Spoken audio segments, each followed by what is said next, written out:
우리 가족이 마약 범죄에 연루됐다고? 놀라셨죠? 이 영상 끝까지 시청하세요.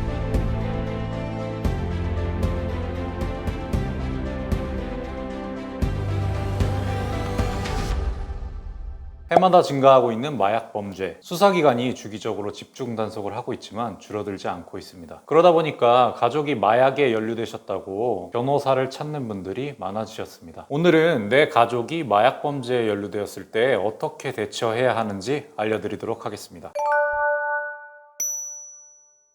내 가족이 마약 범죄에 연루되었다는 것을 아는 경우는 보통 두 가지가 있습니다. 첫 번째로는 당사자가 경찰 조사를 앞두고 가족들에게 실토하는 경우입니다. 두 번째는요, 내 가족이 이미 체포되었다며 수사기관으로부터 연락을 받는 경우입니다. 당사자가 조사를 앞두고 가족들에게 실토하는 경우는 그나마 좀 다행인데요. 우선 당사자로부터 그 사실관계를 파악하고 조사 전에 변호인을 선임하셔서 수사에 동행하시는 것이 중요합니다. 만약 체포되어 통지를 받으신 것이라면 유치장에서 면회를 하셔야 되는데요. 이때 당사자의 범죄 사실에 관한 사실관계부터 파악을 하고요. 당사자가 피의자 신문을 이미 받았는지 앞두고 있는지부터 체크해 보아야 합니다. 그리고 바로 변호인을 선임하셔서 변호사가 직접 유치장에 가서 피의자와 소통하여야 합니다. 그럼 변호인을 선임하기 전에 가족이 피의자를 만나러 갔을 때 무슨 이야기를 나누어야 하느냐, 그것을 간단하게 알려드릴 건데요. 내 가족을 면회 가셨을 때 우선 체크하셔야 할 것은 투약했는지, 드랍했는지, 외국으로부터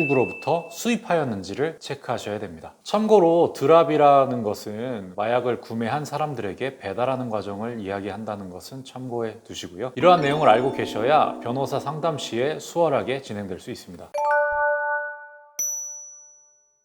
마약 범죄는 일반 형법이 아닌 특별법으로 처벌되는 범죄이고, 그렇다 보니까 일반 형사 절차와 다른 마약 고유의 절차들이 있습니다. 또 마약의 종류도 다양할 뿐만 아니라 그 다양한 마약들을 지칭하는 은어들도 굉장히 많은데요. 그렇기 때문에 마약 전문 변호사를 선임하지 않는 경우에 피의자의 현재 상태를 진단하는데 미흡함이 있을 수 있고, 이어지는 조사에서도 중요한 포인트들을 놓칠 수가 있습니다.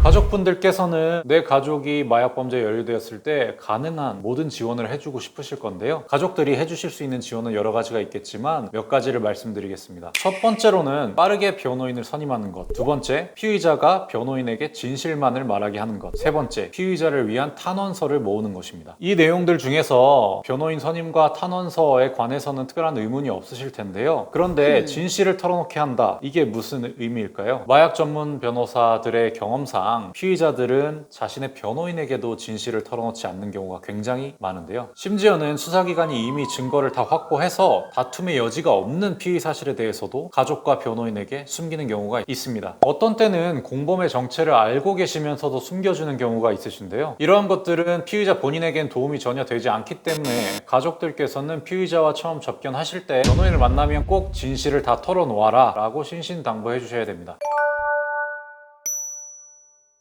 가족들께서 간혹 실수하시는 것들 중에 제일 중요한 것은 변호인 선임의 시기를 놓치는 것들인데요. 체포되지 않은 피의자의 경우에는 조사가 예정된 조사일을 기준으로 적어도 일주일 전에는 선임을 하셔야 되고요. 이미 체포가 됐을 때는 체포 통지를 들은 당일, 늦어도 그 다음날까지는 변호인을 선임하셔야 됩니다. 오늘은 내 가족이 마약 범죄에 연루되었을 때 초기 단계에 어떻게 대응해야 되는지 설명을 드렸습니다. 가족이 범죄에 연루되는 것조차도 매우 놀랄 일일 것인데요. 근데 그 범죄가 심지어는 마약 범죄라면 가족들이 받으실 충격은 매우 클 겁니다. 하지만 이미 벌어진 일에 대해서 최대한 좋은 결과를 받기 위해서는 가족들의 빠른 대처와 침착함이 필요하신데요. 오늘 제가 알려드린 것을 명심하시고 첫 스텝을 잘 밟으시기 바랍니다.